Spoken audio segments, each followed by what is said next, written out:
Hello बच्चों, आपका हमारे चैनल हिंदी वाणी में स्वागत है।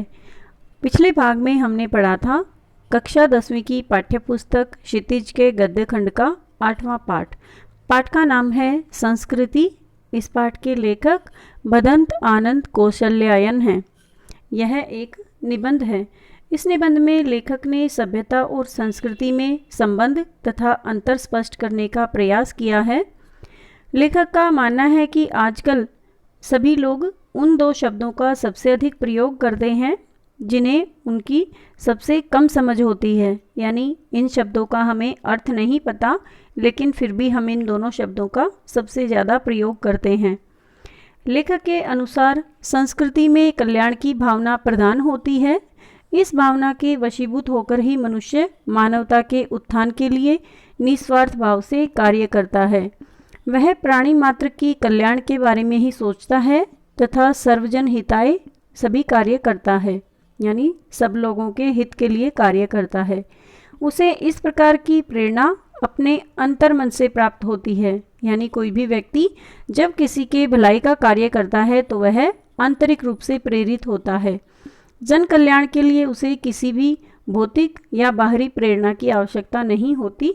आज इस भाग में हम इस पाठ से लिए गए अभ्यास के प्रश्नोत्तर पढ़ेंगे।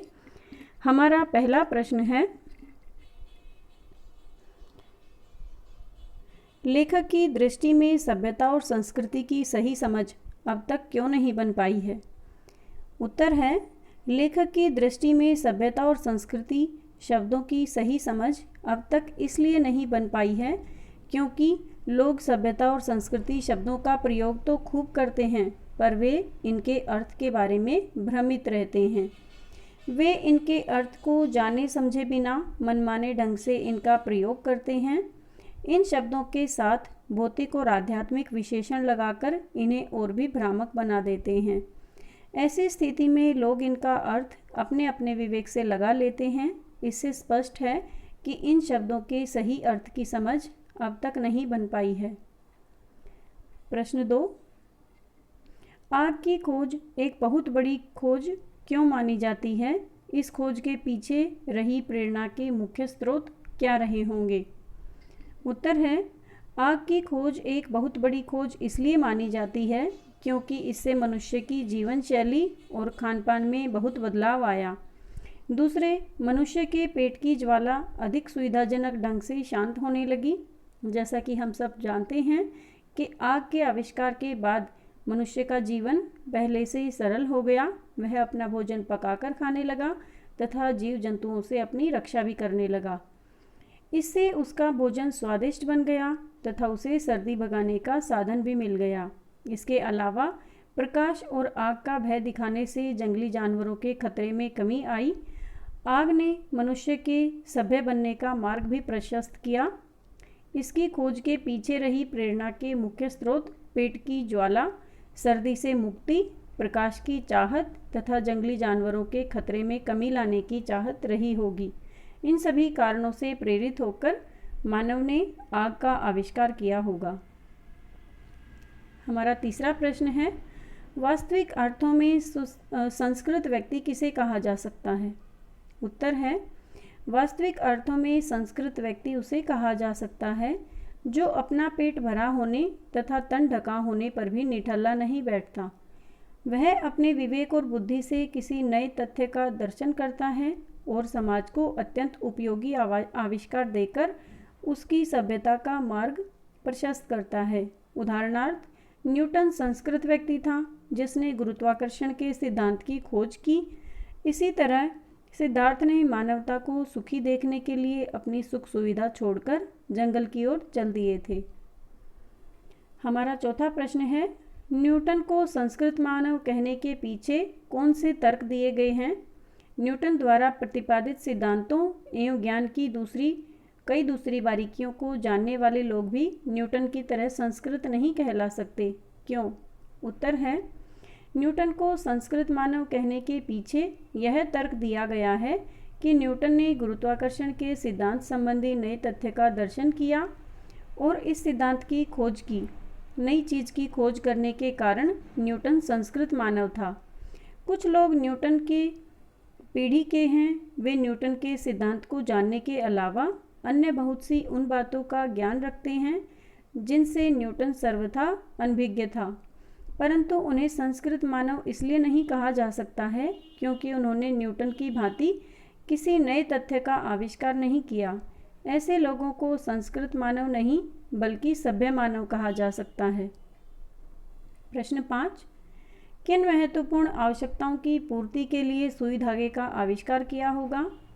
उत्तर है, सुई धागे का आविष्कार जिन दो महत्वपूर्ण आवश्यकताओं की पूर्ति के लिए किया गया वे हैं: 1. अपने शरीर को शीत और उष्ण मौसम से सुरक्षित रखने के लिए कपड़े सिलने हेतु, यानी सुई धागे का प्रयोग हम कपड़े सिलने के लिए करते हैं। 2. मनुष्य द्वारा सुंदर दिखने की चाहत में अपने शरीर को सजाने के लिए, क्योंकि इससे पूर्व वह पेड़ों की छाल, जंगली जानवरों की खाल एवं पेड़ के पत्तों से यह कार्य किया करता था। यानी जब तक मानव ने सुई धागे का आविष्कार नहीं किया था, उससे पहले वह अपने शरीर को पेड़ों की छाल तथा जंगली जानवरों की खाल से सजाता था, ढकता था। हमारा 6ठा प्रश्न है, मानव संस्कृति एक अविभाज्य वस्तु है। किन्हीं दो प्रसंगों का उल्लेख कीजिए जब क मानव संस्कृति को विभाजित करने की चेष्टाएं की गई, ख जब मानव संस्कृति ने अपने एक होने का प्रमाण दिया। उत्तर क समय समय पर ऐसी कुचेष्टाएं की गई जब मानव संस्कृति को धर्म एवं संप्रदाय में बांटने का प्रयास किया गया। कुछ असामाजिक तत्व तथा धर्म के तथाकथित ठेकेदारों ने हिंदू मुस्लिम सांप्रदायिकता का जहर फैलाने का प्रयास करके मानव संस्कृति को बांटने की बुरी चेष्टा की। इन लोगों ने अपने भाषणों द्वारा हिंदू और मुस्लिम दोनों वर्गों को भड़काने का प्रयास किया था। इनके त्योहारों पर एक दूसरे को उकसाकर धार्मिक भावनाएं भड़काने का प्रयास किया। वे मस्जिद के सामने बाजा बजाने और ताजिए के निकलने के समय पीपल की डाल काटने पर संस्कृति खतरे में पड़ने की बात कहकर मानव संस्कृति विभाजित करने का प्रयास करते रहे। ख मानव संस्कृति के मूल में कल्याण की भावना निहित है। इस संस्कृति में अकल्याणकारी तत्वों के लिए स्थान नहीं है। समय समय पर लोगों ने अपने कार्यों से इसका प्रमाण भी दिया, जैसे 1. भूखे व्यक्ति को लोग अपने हिस्से का भोजन खिला देते हैं। 2. बीमार बच्चे को अपनी गोद में लिए माँ सारी रात गुजार देती है। 3. कार्ल मार्क्स ने आजीवन मजदूरों के हित के लिए संघर्ष किया। 4. लेनिन ने अपनी डेस्क की ब्रेड भूखों को खिला दी। 5. सिद्धार्थ मानव को सुखी देखने के लिए राजा के सारे सुख छोड़कर ज्ञान प्राप्ति हेतु जंगल की ओर चले गए। ये सभी कार्य मानव ने या मनुष्य ने दूसरे लोगों के कल्याण के लिए किए थे, जिनके द्वारा उनकी प्रशंसा की गई तथा उन्हें यश प्राप्त हुआ। हमारा 7वां प्रश्न है, आशय स्पष्ट कीजिए।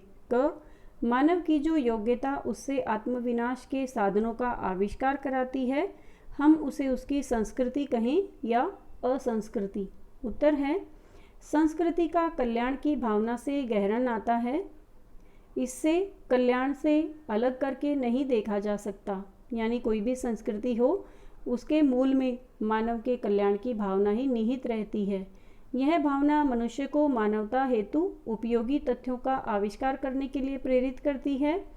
ऐसे में कोई व्यक्ति जब आत्मविनाश के साधनों की खोज करता है और उसे आत्मविनाश करता है, तब यह असंस्कृति बन जाती है। ऐसी संस्कृति में जब कल्याण की भावना नहीं होती, तब वह असंस्कृति का रूप ले लेती है। यानी जब कोई ऐसा विचार हो, किसी व्यक्ति के मन में कोई इस प्रकार का विचार हो जिससे लोगों का विनाश हो या लोगों का नुकसान हो, ऐसी कोई भी भावना, ऐसे कोई भी विचार कभी भी संस्कृति का रूप नहीं ले सकता तथा वह सभ्यता में बढ़ोतरी नहीं कर सकता। वह सभ्यता का भी विनाश करेगा तथा असंस्कृति कहलाएगा। उम्मीद है बच्चों, आपको अभ्यास के ये प्रश्नोत्तर समझ में आ गए होंगे। यदि आपको यह भाग अच्छा लगा तो आप इसे अपने दोस्तों के साथ ज़रूर शेयर करें। यदि कोई सुझाव है तो आप हमें कमेंट करके बता सकते हैं। धन्यवाद।